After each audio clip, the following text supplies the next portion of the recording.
जिन जिन भाग्यशाली जीवों ने हरिनाम का आश्रय लिया है उनके जीवन पर दृष्टिपात करके देख लो, लोक में भी नाम की महिमा प्रत्यक्ष समझ में आ जाएगी। लोक में क्या आएगी समझ में? बोले इस लोक में जिस जिसने राम नाम से, भगवान नाम से, हरि नाम से प्रेम किया उसी की भलाई हुई, उसी का भला हुआ। सब कुछ किया और हरिनाम से प्रेम नहीं किया तो उसके अच्छे होने में, उसका भला होने में संदेह ही रहा आया। और जिसने कुछ नहीं किया, केवल और केवल नाम का आश्रय लिया, उसकी भलाई में कहीं कोई संदेह नहीं रहा।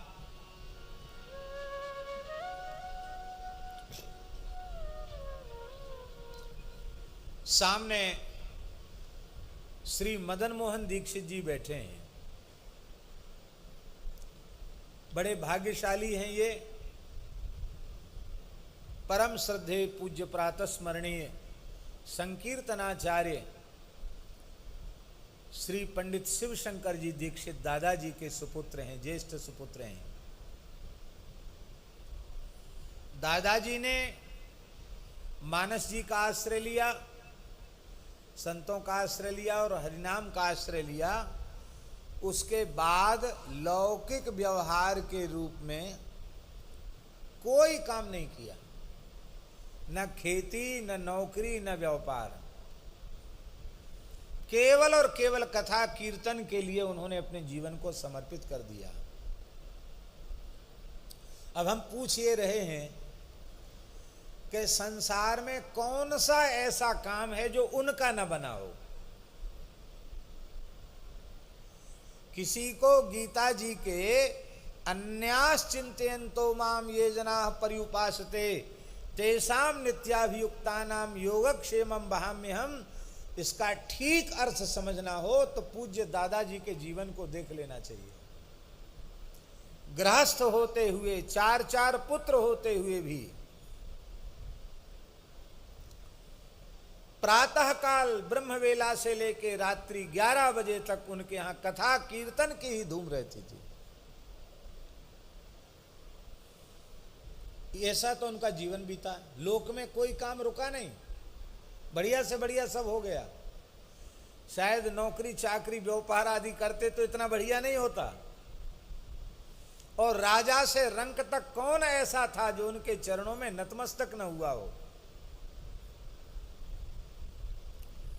और जब भगवत धाम प्रयाण किया तो वो तो अत्यंत विलक्षण, कितने घंटे तक राधा नाम उनके मुंह से प्रकट हुआ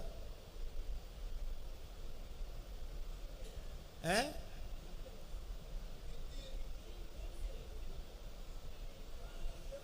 हाँ, तीनों दिन तक 24 घंटे राधा राधा राधा नाम का कीर्तन, जीवन भर महामंत्र का कीर्तन किया। और अंतिम में 3 दिन तक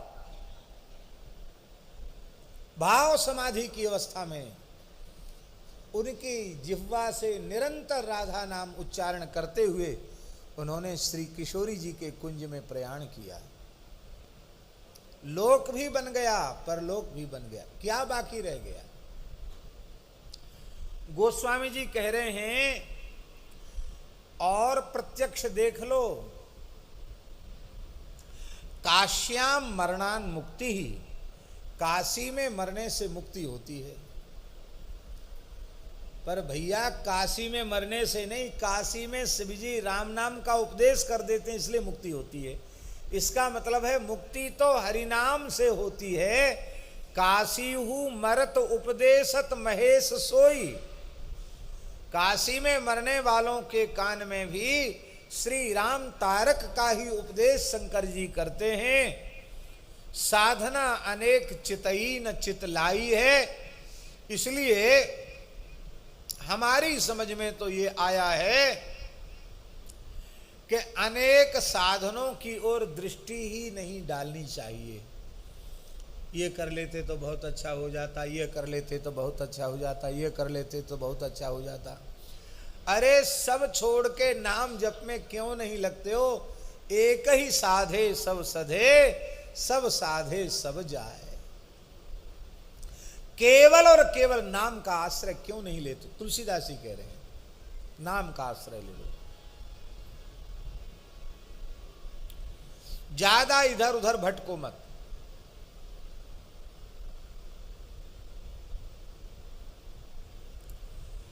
तुलसीदास जी कहते हैं हमारी तो यही समझ में आया, काशी में पढ़े लिखे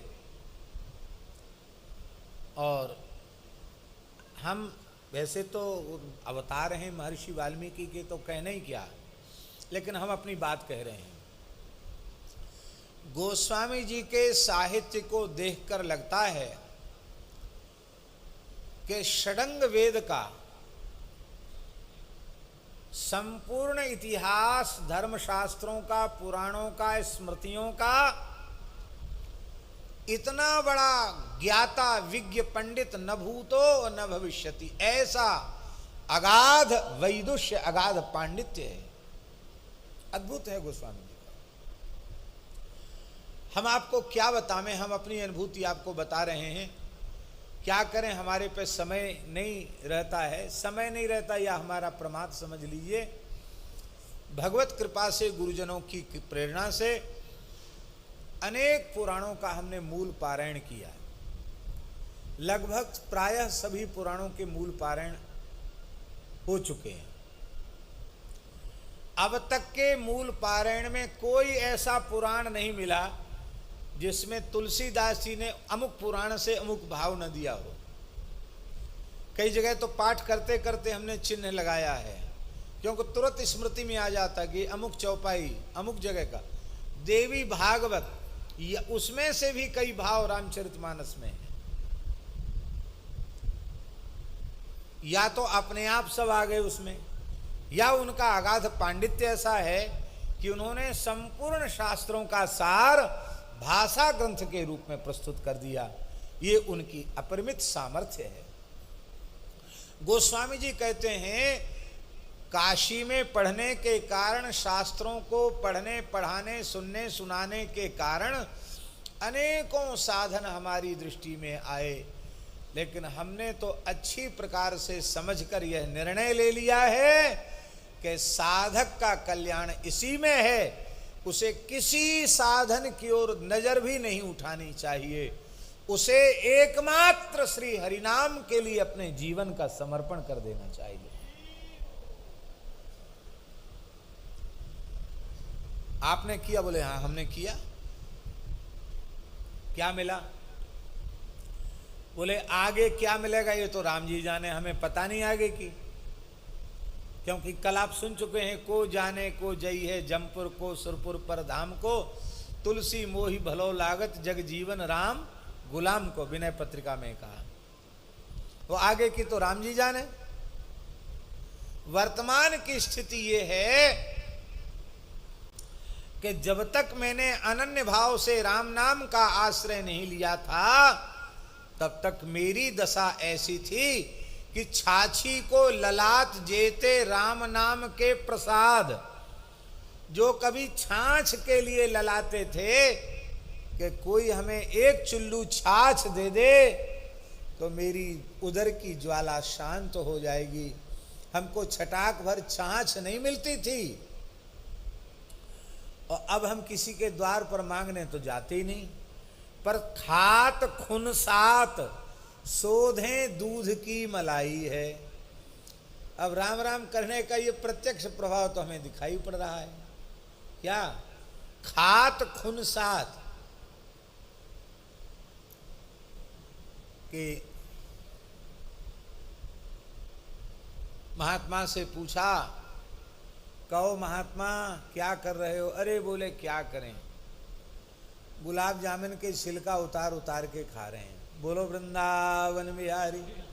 माने इतना गुलाब जामुन मिल रहा है कि पूरा खाएं, ऊपर का बढ़िया बढ़िया करारा सिका हुआ जो छिलका है उसी को खा के हटाओ।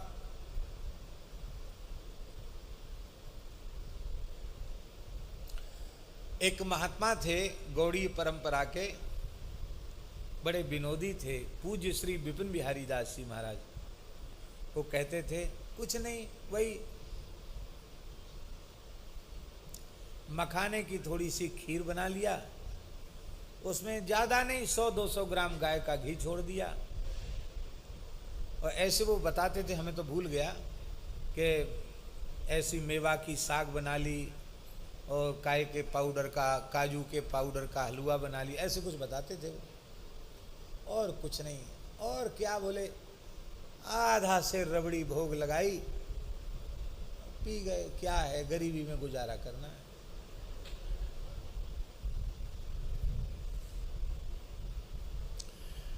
कहते अब स्थिति यह है कि पहले छाछ छठी, एक छठाक छाछ के लिए लालायित रहते थे। अब स्थिति यह है कि लोगों के मन में इतना भाव है कि किसी भी पद्धति से तुलसीदास जी हमारी वस्तु को भोग लगाकर ठाकुर जी को ग्रहण कर लें। तो लोग क्या करते हैं, सौंधे दूध की मलाई। सौंधा दूध जानते हैं? नहीं जानते। दूध तो दूध होता, सौंधा दूध क्या होता है? कोरे मटका में, कोरा मटका घड़ा, उस घड़े में बढ़िया ताजा छान करके दूध उसमें कंडा की आंच पर धीरे धीरे उबले, गरम हो, कितना 4, 6, 8 घंटे होता रहे धीरे धीरे मध्यम आंच में। आपने देखा होगा, अनुभव किया होगा, यदि भाग्य होगा आपका तो हल्का गुलाबीपन आ जाता उस दूध में, मलाई में भी गुलाबीपन आ जाता है। और ऐसी वैसी मलाई नहीं पड़ती, एक सूत मोटी मलाई पड़ जाती है।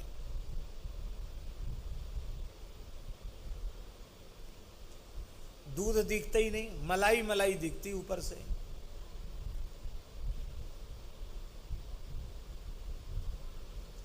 हमारे पूज्य गुरुदेव श्री खाकचौक वाले महाराज जी, श्री पहाड़ी बाबा महाराज, स्थान में गाय हमेशा रहती थी। क्यों? खुला स्थान था और गायों के बीच में ही महाराज जी को रहने का अभ्यास था। दूध कमी होता था, क्योंकि छोटे बड़े मिला के 10-12 नग होते थे, तो 2-3 गैया दूध देने वाली, और उसी दूध में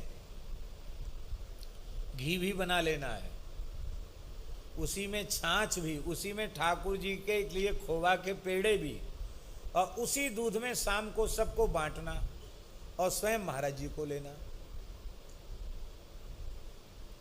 दूध बचता नहीं था बिल्कुल भी, और सबको देते थे। स्थान में 20 मूर्ति है मान लो, तो 20 को भी मिलता था, चाहे भगत हो, गृहस्थी हो, चाहे साधु विद्यार्थी कोई हो, सबको मिलता था। पर मिलता कितना था? छोटी छोटी कटोरी लेके आओ, और चाहे तुम भगोना लेके आओ, मिलेगा उतना ही जितना उनको देना है। जिससे दाल साग चम्मच से जिससे देते हैं ना, इतना इतना बड़ा चमचा, बस उसको भर के उससे देते थे। और ये भी कहते थे, ए जवान की 32 ही भीजना चाहिए, माने इतना दूध मिले कि 32 दांत भीज जाएं, गले के नीचे नहीं उतरना चाहिए।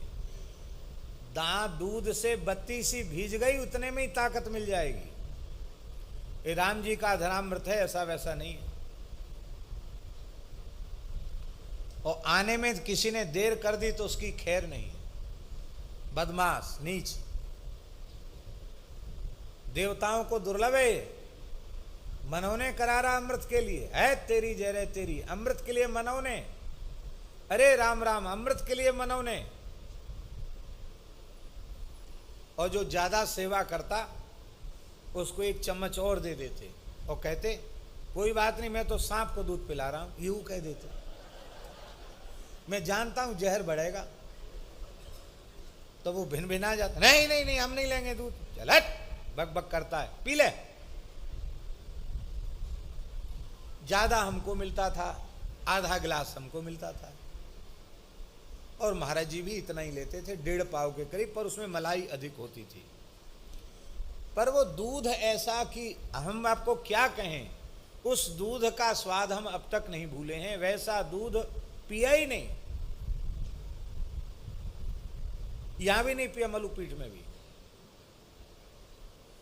जड़खोर में भी नहीं पिया। आप लोग कहेंगे इतना बढ़िया देसी गैया क्यों नहीं पिया। महाराज जी जैसे ओटाते थे वैसे कोई ओटाने वाला नहीं, मूल बात ये।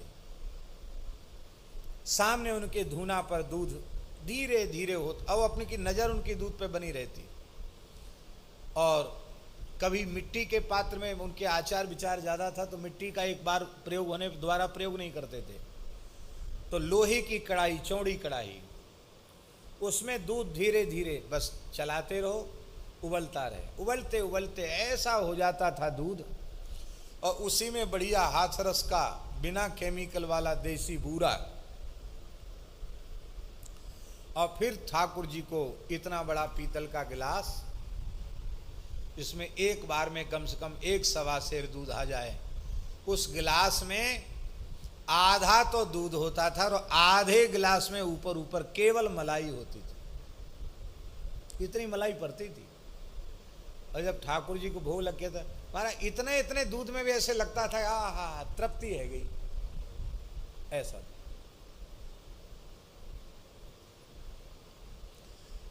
आशय कहने का यह है कि इस पद्धति से दूध ओटाया जाए, उबाला जाए, भगवान को भोग लगाया जाए, तो क्या कहना, भाव की ही तो बात है।